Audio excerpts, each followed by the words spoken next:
using a dot plot, box plot, frequency, and histogram. So for the dot plot, you write out a graph, and all you do is you get the amount of numbers, for example 1 to 10, and you just plot how many numbers for each. So there was 1 for 1, 3 for 4, so on.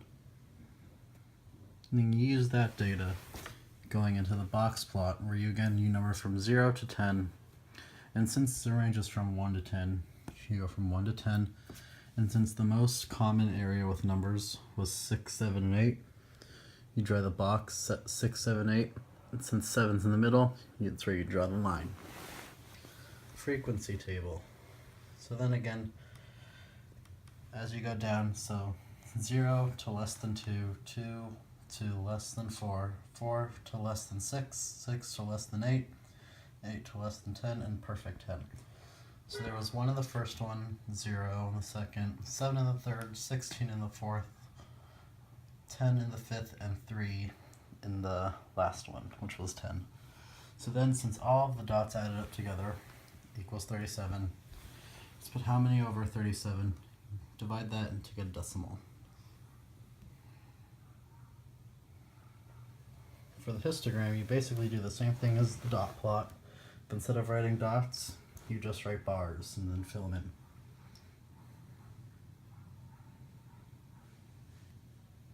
Like again, 6, 7, and 8 had the most amount, so that's why that has the most.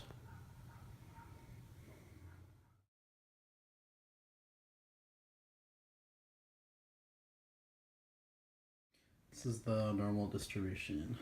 Number 1. What percent of the test scores are within a 1 standard deviation?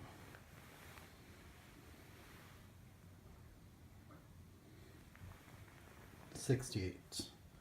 Number 2. What percent of test scores are within 2 standard deviations? 95%. 3. What percent of test scores are within 3 standard deviations? 99.7%. 4. What percent of test scores are greater than 3.10?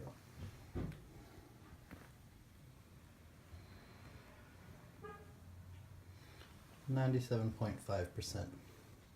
Number 5. What percent of test scores are between 4.91 and 10.61? 81.5%.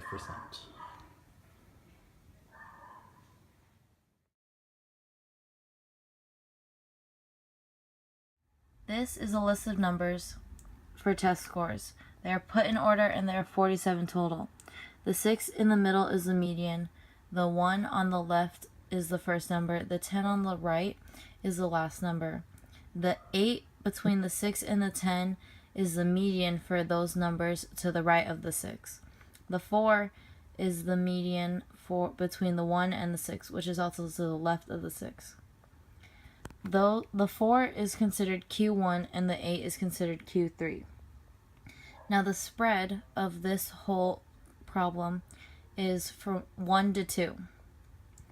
The range is the maximum number minus the minimum number, which would be 10 minus 1. So the range would be 9. And then the standard deviation is when you take this number, all of these numbers, and you multiply them by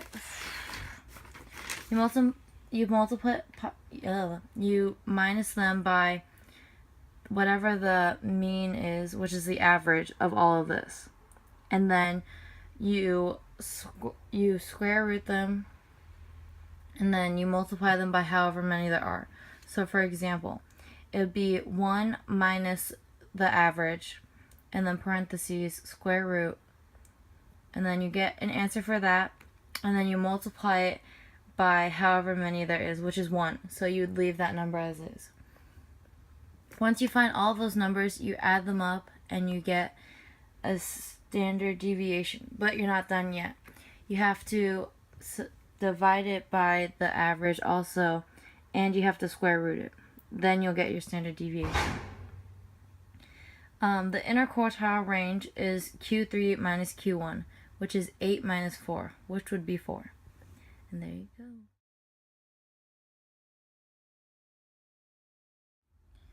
This year in math class, I didn't really have a goal. I just kind of went for it because I like math, even though I'm kind of bad at it sometimes. I guess my goal would be to pass the class, which I did. I didn't really have problems with my goals. It's just me procrastinating a lot and not putting myself to study and stuff. And then something that I could take from class is that math actually does relate to a lot of things, and we do actually use it a lot, even though people say, oh, I'm never going to use this, or I'm never going to remember this. Like, you may not remember the formulas, but you'll remember what you at least learned.